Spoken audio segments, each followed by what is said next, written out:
tengah perjalanan itu, Pak Joko nggak sengaja melihat ada asap yang membumbung tinggi di langit. Apa tuh, kok ada asap? Waktu diperhatikan, asap itu ternyata muncul dari sebuah gubuk, Wak, yang ada macam di atas kayak bukit kayak gitulah. Ada gubuk di situ. Sejak kapan ada di situ? Perasaan selama aku kerja di sini nggak pernahnya aku nengok gubuk tuh. Hai, wassalamualaikum warahmatullahi wabarakatuh. Terima kasih sudah klik video ini. Oke, Wak, ketemu lagi di malam Jumat. Itu artinya aku akan membawakan satu lagi kisah horor Wawa ke kalian semua. Dan hari ini sudah mencapai episode 272. Ya Allah, udah banyak kali koleksi KHW kita ya. Nggak bosan kalian, Wak? Kalau misalnya udah ada yang bosan nih, coba kalian berhenti dulu, istirahat dulu, jangan nonton KHW dulu seminggu 2 minggu lah. Nanti kalau udah kangen, nah baru kalian putar lagi playlist aku ya. Tapi semoga nggak bosan lah kalian ya, Wak, ya. Karena aku dan tim akan selalu berusaha untuk mencarikan kisah-kisah horor yang menarik untuk bisa aku ceritakan di sini. Dan aku mau update. Kemarin itu total KHW yang udah masuk itu ada 52.888 cerita. Sekarang kita baru nyampe di episode 272. Sehari-harinya kalian ngapain, Nadia? Itulah bacain KHW. Bisa terbayang ya, 50.000 cerita, wah ya Allah. Nah, kalau di minggu kemarin aku sudah bercerita tentang teror mistis dari sosok arwah penasaran yang ada di sebuah rumah bernomor 04, Wak. Kali ini aku akan menceritakan kisah horor tentang pengalaman mistis yang dialami oleh seorang polisi hutan atau polhut pada saat dia ini sedang melakukan tugas di hutan. Nah, pada saat sedang bekerja ini, Wak, Bapak polhut itu tiba-tiba mendapatkan teguran dari seorang kakek-kakek misterius. Nah, usut punya usut, teguran itu tuh ternyata berkaitan dengan sebuah kebijakan atau aturan yang dia berlakukan. Nah, kira-kira apakah peraturan itu? Dan gimana teguran si kakek? Tanpa berlama-lama kita langsung masuk aja ke ceritanya ya. Check it out!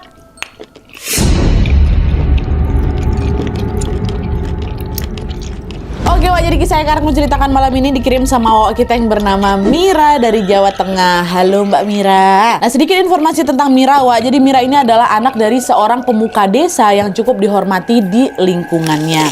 Ayahnya Mira ini bernama Pak Misno dan ibunya bernama Bu Rini. Mira dan juga keluarganya ini tinggal di sebuah desa terpencil yang masih sangat asri, Wak. Kata Mira, di desa itu tuh ada sebuah hutan yang ditumbuhi oleh pepohonan yang sangat rimbun. Nah, selain pepohonan, hutan itu juga memiliki sumber mata air yang dialirkan ke pemukiman-pemukiman warga supaya mereka bisa menikmati air bersih. Jadi katanya sebelum mata air itu ditemukan, Wak, warga ini biasanya ngambil air itu di sungai gitu loh. Nah, sekarang udah ada mata air, jadi udah bisa langsung dialirkan ke pemukiman warga. Nah, meskipun cukup dekat dari pemukiman warga, Wak, hutan itu tidak dikelola sama masyarakat, tapi dikelolanya langsung ke pemerintah. Jadi hutannya itu tuh dibuat kayak cagar alam gitu loh, yang dilindungi sama pemerintah gitu ya. Dan untuk memudahkan pengawasan, Wak, pemerintah ini juga membangun beberapa pos di dalam hutan yang dijaga oleh polisi hutan atau yang lebih dikenal dengan sebutan polhut. Nah, polhut ini memiliki sebuah tugas khusus, Wak, yaitu menjaga hutan dari segala bentuk perusakan dan juga perburuan liar. Nah, biasanya polhut ini nantinya akan berkeliling ke seluruh penjuru hutan yang ada di sana untuk mengawasi dan juga memastikan bahwa hutan yang mereka jaga itu tetap aman. Itulah tugas si polhut ini. Tapi meskipun terlihat mudah, Wak, pekerjaan polhut itu tuh tidak semudah yang kita bayangkan gitu loh. Kenapa? Karena warga di desa itu terbiasa berburu hewan di hutan itu secara ilegal. Nah, biasanya warga-warga di sana itu, warga-warga yang berburu itu terbagi jadi 2 kelompok yang berbeda, Wak. Pertama tuh ada kelompok yang berburu untuk menjual kembali hasil buruan mereka, dimana dari hasil penjualan itu mereka bisa mendapatkan uang yang nominalnya juga lumayan kali. Jadi mereka tuh menjadikan berburu ini sebagai pekerjaan utama. Terus kelompok kedua ini ada juga kelompok yang sengaja berburu untuk bisa mendapatkan kesenangan pribadi aja. Nah, warga yang masuk dalam kelompok ini, Wak, biasanya itu akan berburu hewan-hewan macam rusa, landak, dan juga ayam hutan untuk dikonsumsi sendiri atau cuma dikoleksi bagian tubuh tertentu sebagai kerajinan tangan gitu. Misalnya tanduk rusa dijadikan hiasan, bulu landak dijadikan apa juga, gantungan kunci, ya kayak gitu. Jadi ada 2 kelompok, satu memang untuk dijual, satu lagi untuk ya kesenangan dia juga lah gitu. Nah, sebagai seorang pemuka desa, Pak Misno atau bapaknya Wawa ini, bapaknya si Mira, mengenal semua polhut atau polisi hutan yang ditugaskan di desanya, Wak. Pak Misno ini bahkan berteman akrab dengan komandan polhut yang ada di desa itu, namanya Pak Joko. Nah, akhir-akhir itu si Pak Joko ini yang awalnya melarang segala bentuk perburuan liar di desa itu, di hutan itu, tiba-tiba tiba-tiba saja membolehkan warga untuk berburu babi hutan di sana. Kenapa kayak gitu? Karena pada saat itu jumlah babi hutan di desa tuh memang lagi banyak-banyaknya kali, Nat, katanya. Dan kawanan babi itu sering merusak tanaman warga dan juga pohon-pohon yang baru ditanam sama pemerintah. Nah, dengan kata lain, babi-babi hutan ini dianggap sebagai hama lah gitu, hama yang merugikan. Itulah kenapa akhirnya Komandan Polhut ini atau si Pak Joko ini memperbolehkan warga untuk memburu babi hutan. Tapi aturan itu cuma berlaku untuk babi hutan aja, Wak. Warga tetap dilarang untuk melakukan perburuan pada hewan-hewan lain, yang lain nggak boleh. Tapi kalau babi hutan boleh, kata si komandan. Nah, awalnya kebijakan ini juga berjalan efektif tanpa kendala apapun. Tapi pada suatu hari ada sebuah kejadian mistis yang justru menimpa si komandan ini atau Pak Joko ini terkait pekerjaan yang lagi dia lakukan, Wak. Pak Joko diganggu. Nah, jadi ceritanya pada suatu hari Pak Joko ini mendapatkan giliran untuk berjaga di hutan, Wak. Pada saat menjelang tengah hari atau selesai sholat zuhur gitulah, Pak Joko ini pun melakukanlah tugasnya seperti biasa. Dia berjalan itu menyusuri hutan dan memastikan bahwa tidak ada orang jahat yang berniat merusak hutan mereka.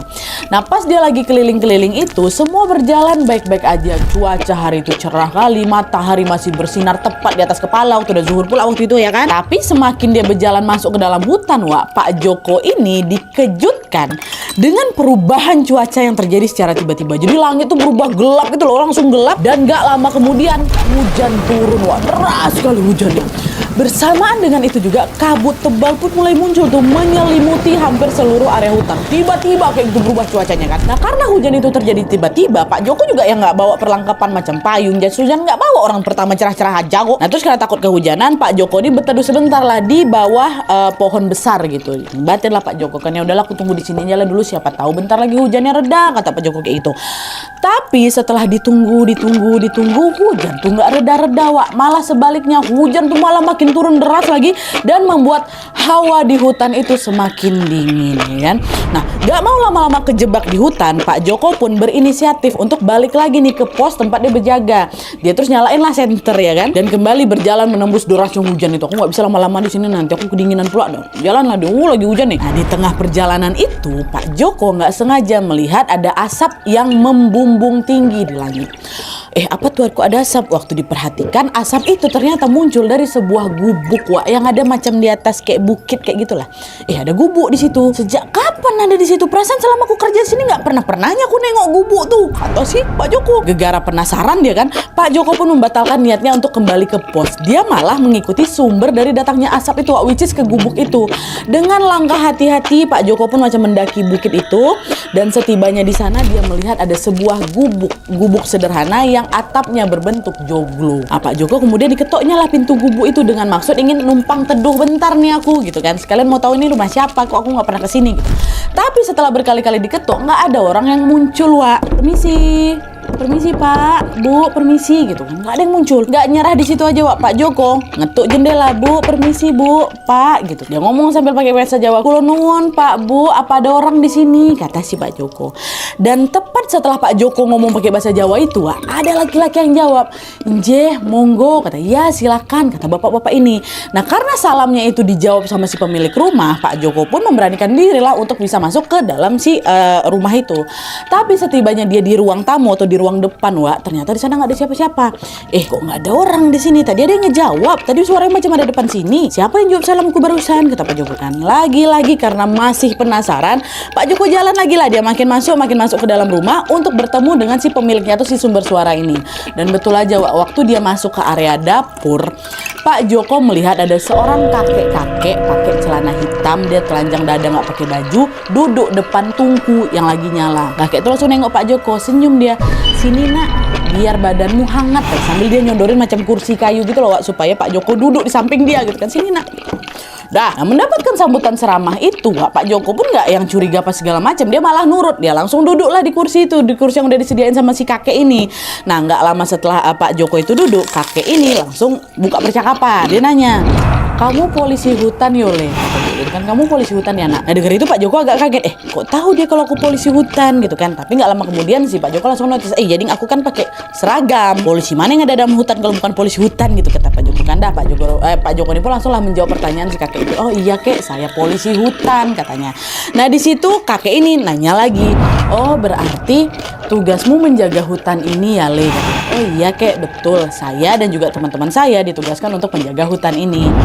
Oke, baik, saya cuma mau pesan, kalau kamu polisi hutan, harusnya kamu betul-betul menjaga semua makhluk yang ada di dalamnya. Nggak cuman tumbuhan-tumbuhan aja, tapi juga hewan-hewannya juga harus kamu jaga. Jangan suka memburu hewan, termasuk babi hutan. Dari yang saya perhatikan, belakangan ini kalian sering memburu babi hutan. Itu kakek kan, oh iya kek, memang saya sendiri yang ngebolehin warga itu untuk berburu babi hutan. Soalnya babi-babi itu udah jadi hama kek, mereka jadi suka ngerusak tanaman di sini. Kalau hewan lain nggak kami buru kok, kayak cuman babi hutan aja, kata Pak Joko gitu. Gue ngomong sama si kakek itu kan. Nah waktu dengar jawaban itu, entah kenapa si kakek ini langsung marah. Wak, kata siapa babi hutan ngerusak? Jangan ngomong sembarangan kamu ya. Kalau manusia nggak ngusik, mereka nggak akan ngerusak tanaman warga. Dari awal emang kalian duluan kok yang mulai, langsung dibentak. Wak, di situ kaget lah Pak Joko. Ngapa sih kakek ini kayak gini, kok responnya tiba-tiba berubah drastis kayak gini? Dia sama sekali nggak nyangka Wak, kakek yang tadinya ramah ini mendadak marah besar hanya karena masalah berburu babi hutan kayak gitu. Harusnya kan dia senang aku jaga kau dari babi hutan itu kan. Di situ Pak Joko cuma diam aja, dia nggak berani ngejawab apa-apa. Dia diam aja, aku dimarahin, aku diomelin gitu kan. Nah tapi di sisi lain setelah marah-marah ini, kakek ini balik diam lagi Wak, seolah sedang macam mengatur emosi kayak gitulah. Nah karena mereka sama-sama diam ya, otomatis suasana pun jadi hening, jadi canggung nih. Nah terus di tengah keheningan itu tiba-tiba matanya Pak Joko ini teralihkan dengan seorang wanita yang lagi ngintip mereka di balik ada horden dapur gitu loh. Wajahnya cantik, rambutnya panjang, cuman dia pakai baju khas kerajaan gitu Wak. Dan dari rautnya terlihat si wanita ini macam malu-malu gitu kan. Waktu ditengok sama si Pak Joko ini, senyum cewek itu ke si Pak Joko, disenyumin balik lah sama Pak Joko kan. Senyumin kayak gitu. Nah terus gak lama kemudian si kakek yang tadinya diam di sebelah dia itu ikut tersenyum juga sambil kayak gini, itu cucuku, namanya Idi. Dia adalah sebut namanya, aku gak berani nyebutnya, namanya ini. Kenapa kamu senyum-senyum, kamu suka sama dia, kata si kakek. Oh enggak, kayak enggak, saya cuma senyum aja, soalnya kan dia juga senyum sama saya udah punya istri, kayak kata Pak Joko kayak gitu kan. Nah entah kenapa lagi Wak, setelah dengar jawaban itu balik sini lagi si kakek ini macam gak suka lagi gitu kan. Terus gak lama kemudian dia ngomong kayak gini, sekarang hujan udah berhenti, udah kamu pulang aja lah, kata gitu.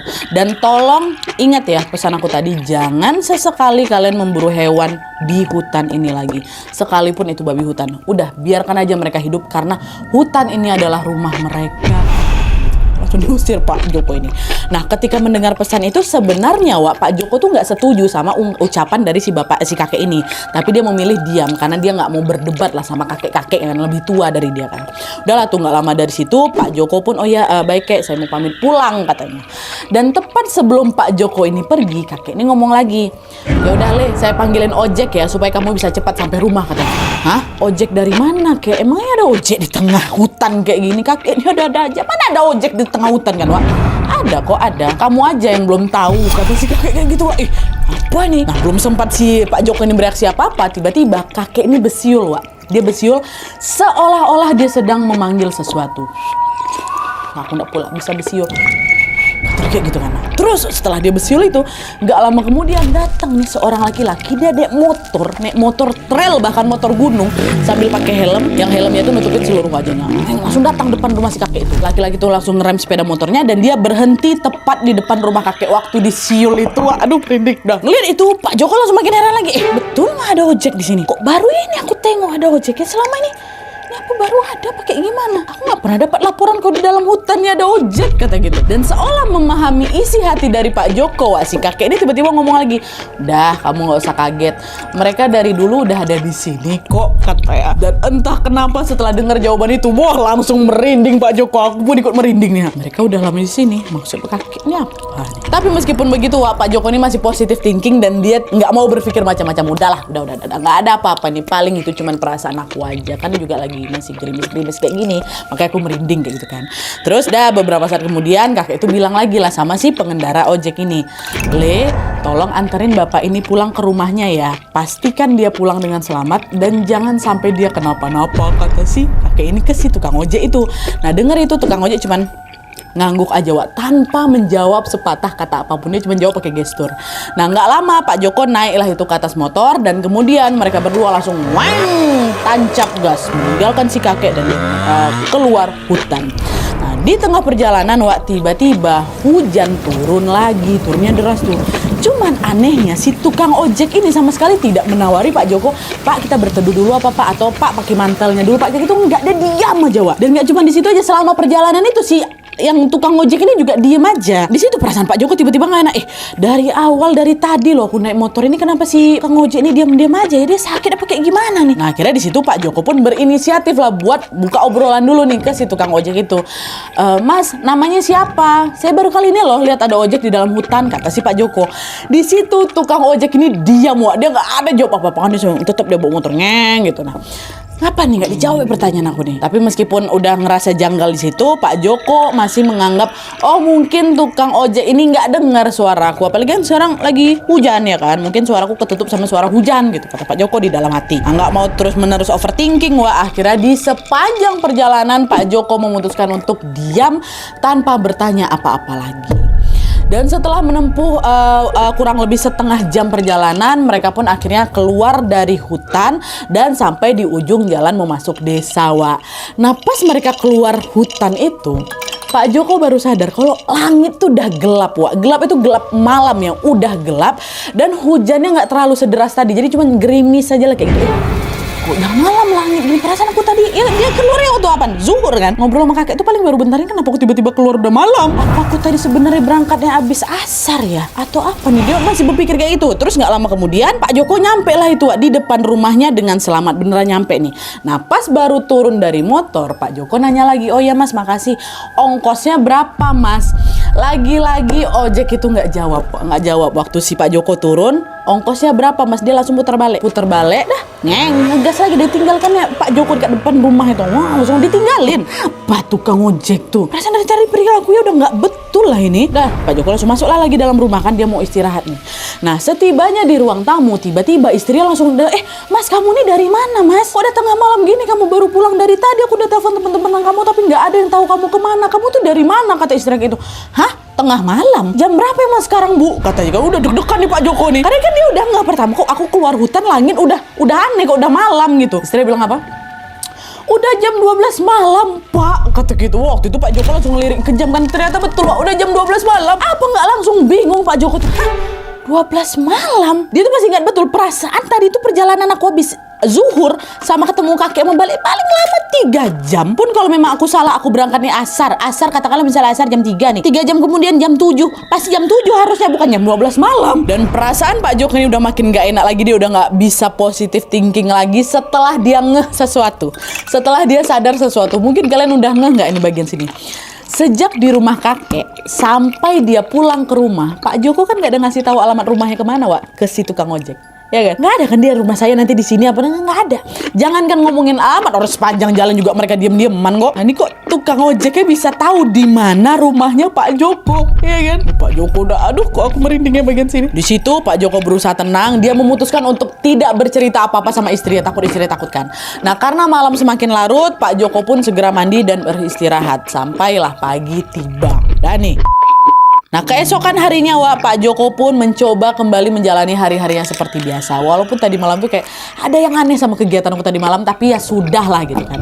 Pagi itu pada saat akan pergi bekerja, sini ada kejanggalan lagi Wak. Dia notice waktu dia keluar rumah nih ya, dia ngelihat ada jejak kaki babi hutan yang memanjang gitu dari depan rumahnya sampai ke ujung gang. Bayangkan sama kalian, kelihatan ada jejak kaki babi nih. Kok bisa babi hutan sampai sini? Biasanya mereka nggak pernah lah keliaran dekat rumah warga. Ada jejak babi hutan Wak. Nah, di tengah kebingungan itu Pak Joko ini tiba-tiba teringatlah langsung sama si tukang ojek itu, tukang ojek kemarin yang nganterin dia itu loh. Di situ Wak, firasatnya Pak Joko langsung berubah nggak enak. Waktu itu juga Pak Joko langsung masuk ke dalam rumah. Dia langsung nanya lah sama istrinya, Dek, Tunggu bentar deh, aku mau nanya. Semalam pas aku pulang, kamu ada dengar suara motor nggak katanya? Hah, motor? Nggak ada mas. Aku nggak dengar suara motor. Justru yang aku dengar ada suara hewan ngedengus kayak babi hutan. Kayak gitu mas katanya. Babi hutan. Itu yang kamu dengar. Kamu nggak ada dengar suara knalpot? Enggak ada. Wah, di situ udah mikir enggak ini si Pak Joko. Astagfirullahaladzim. Jangan-jangan yang nganterin aku kemarin tuh bukan manusia, tapi babi hutan itu, Wak. Dan untuk membuktikan pemikiran itu, Pak Joko langsung keluar rumah. Dia betul keluar rumah, dia ngecek kembali jejak itu, Wak. Dan dicek nih langkah per langkah. Dan setelah dicek itu diikutin kan jejak itu. Betul rupanya itu bukan jejak ban motor, betulan jejak kaki babi hutan, Wak. Diikutin lagi kan, makin diikutin sama si Pak Joko ini. Dan jejak itu menghilang tepat sebelum memasuki area hutan. Apa nggak positif? Positif aku diantar babi tadi malam. Udah ngerasa ada nggak beres di sini. Akhirnya sore harinya nih sepulang kerja, Pak Joko pun memutuskan untuk menemui pemuka adat yang ada di sana. Itulah dia Bapak si Wawa ini, Pak Misno itu. Di situ Pak Joko pun menceritakan semua kejanggalan yang dia alami kemarin malam itu. Mulai dari dia ketemu kakek-kakek sampai dia yang mungkin diantar pulang sama babi hutan. Babi hutan ya. Nah, dengar cerita itu Pak Misno bilang kayak gini, sepertinya ini pertanda lah Pak, kayak kita harus ngelarang warga berburu hewan di dalam hutan ini. Mungkin penghuni di sana nggak suka daerah mereka dirusak sama manusia, Pak. Iya Pak, aku juga mikir kayak gitu, aku setuju Pak. Kemarin kakek itu juga ngomong kayak gitu sama aku, kita nggak boleh lagi berburu liar, katanya kayak gitu kan, kata Pak Joko. Nah, nggak lama setelah obrolan itu Pak Misno pun menceritakan pengalaman Pak Joko ini kepada warga-warga yang lain gitu Pak. Nah, dari situlah mereka pun kemudian berinisiatif untuk menggelar doa bersama sebagai bentuk rasa syukur atas nikmat yang selama ini mungkin mereka lupakan, yaitu nikmat tinggal di dekat hutan yang selama ini menjadi penopang kehidupan mereka. Mata air mereka dapat dari hutan, penghasilan mereka dapat dari hutan, dan lain sebagainya. Nah, akhirnya digelarlah doa itu, doa bersyukur lah. Nah, akhirnya singkat cerita, pada hari yang sudah ditentukan, hampir seluruh warga termasuk tokoh agama dan pemuka adat Wak, mengadakan doa bersama di dekat hutan. Acara itu dimulai dengan pembacaan tahlil dan diikuti juga dengan ceramah dari beberapa tokoh agama. Nah, di ceramah itu para tokoh agama ini mengingatkan warga supaya mereka hidup berdampingan dengan segala bentuk ciptaan Allah Subhanahu wa taala yang ada di dalam hutan kita ini. Caranya adalah dengan menghargai tumbuhan, menghargai hewan, dan mungkin juga makhluk gaib yang ada di dalamnya. Manusia sebagai pemimpin di muka bumi ini seharusnya menjaga dan juga merawat alam dengan sebaik-baiknya, bukan malah merusaknya. Itu adalah macam pesan dari pemuka agama yang ada di situ.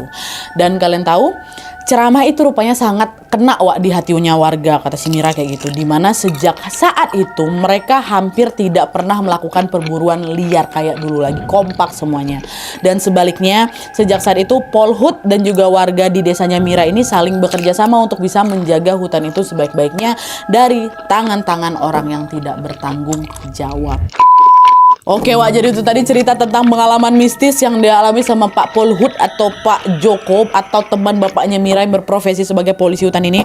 Lagi-lagi cerita ini jadi pengingat bahwa kita memang hidup berdampingan dengan mereka-mereka, apalagi di dalam hutan. Entah kenapa hutan, gunung, dan juga laut itu selalu menyimpan hal-hal misterius yang jarang sekali terbayangkan oleh manusia Wak. Ya, macam ada entitas lain atau kehidupan lain yang tidak bisa kita lihat secara kasat mata gitu loh. Terlepas dari kisah mistisnya Wak, hikmah dari kejadian ini adalah warga jadi lebih sadar akan pentingnya menjaga lingkungan, terutama menjaga hutan. Kita doakan semoga kebiasaan baik itu terus berlanjut sampai ke generasi-generasi berikutnya. Amin ya rabbal alamin. Oke, Wak, jadi sekian dulu kisahnya. Terima kasih yang sudah menonton. Kalau kalian suka video ini, klik like-nya.